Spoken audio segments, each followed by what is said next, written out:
I'd like to call upon Surya.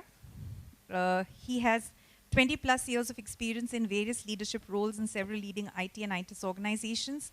Prior to Wipro, he worked in HP, Microland, First Ring, Computer Garage, and few other organizations. He speaks regularly. Surya also heads L&D Global, of which I'm part of the chapter as well. Very entrepreneurial, because when he set up the L&D Global sort of an initiative, and the way it's being mobilized in monthly meetings, and it's a very open chapter, but a strong bunch of L&D professionals sort of come together from different organizations every month. Yeah. Okay.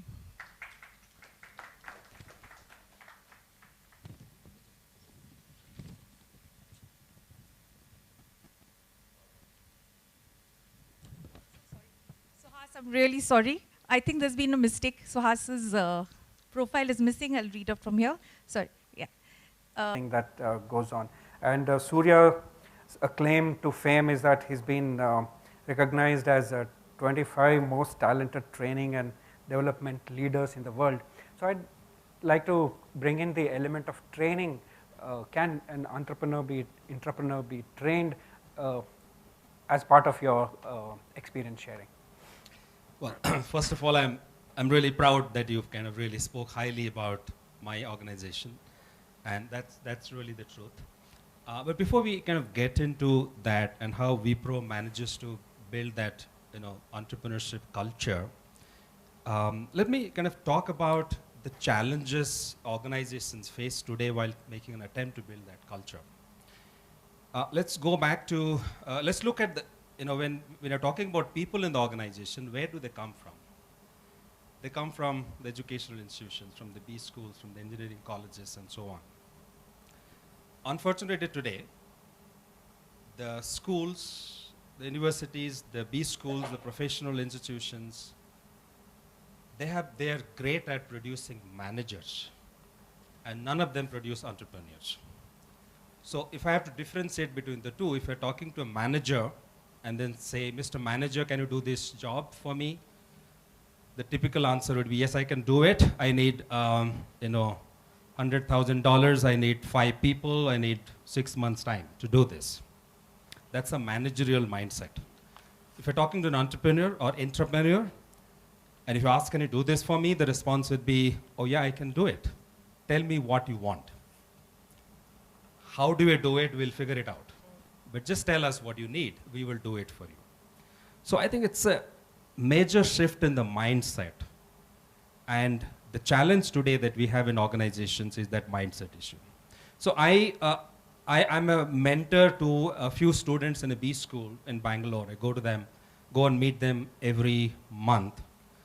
And when I'm trying to kind of, so they come prepared for a 1-hour session with me and they want to listen to me.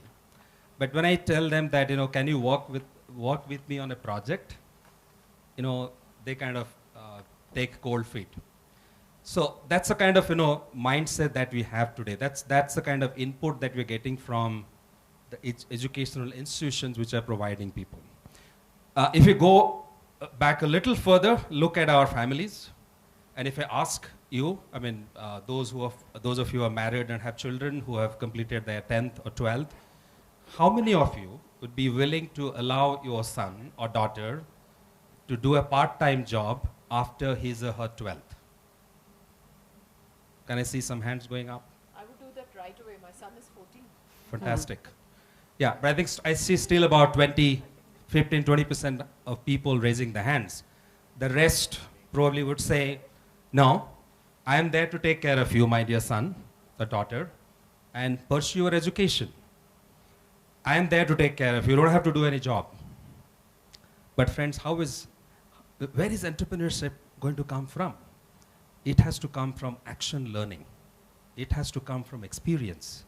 And if you're not willing to provide that experience to our children, who is going to provide that?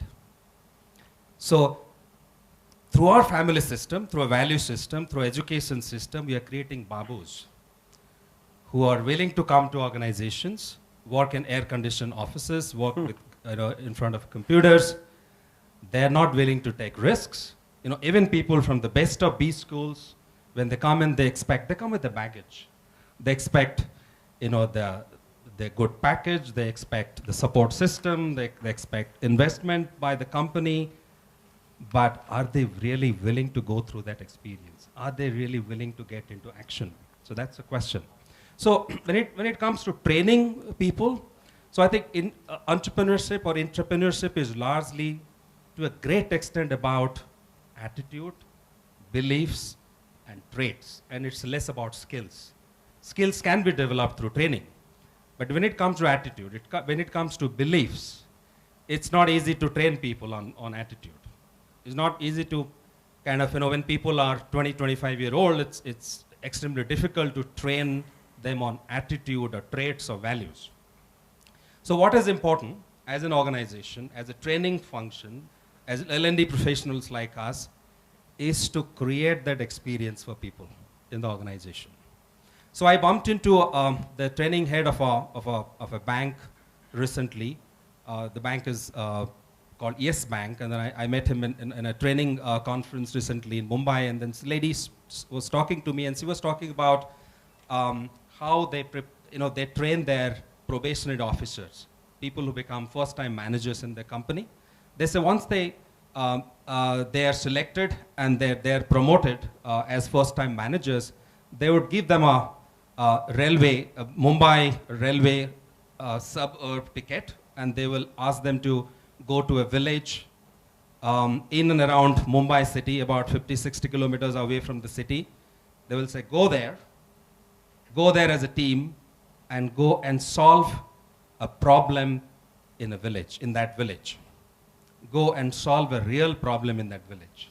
There is no training, there is no classroom session, there is no briefing, there is no debriefing. The philosophy is figure it out yourself. Go there, solve a real problem, and come back. So I think it's all about, so there are organizations where creating that experience for people in their organization. I think it's all about creating that. So as our moderator was kind of saying that Wipro produces has produced the largest number of CEOs of the company. I think it hasn't happened within the four walls of the classroom. It has happened through the experiences that Wipro has provided to people. So that's the philosophy of my company. I think all that we try to do is create that experience, number one. Number two, we facilitate interactions, because people need to talk to each other. People need to talk to their peers. They need to talk to the subject matter experts. They need to talk to their role models. And as an L&D function, our job is to facilitate those interactions. Our job is to build that ecosystem where people can seamlessly talk to each other, and conversation, engagement, and collaboration becomes intrinsic the way an organization functions. Yeah. Thank you. Thanks, Surya.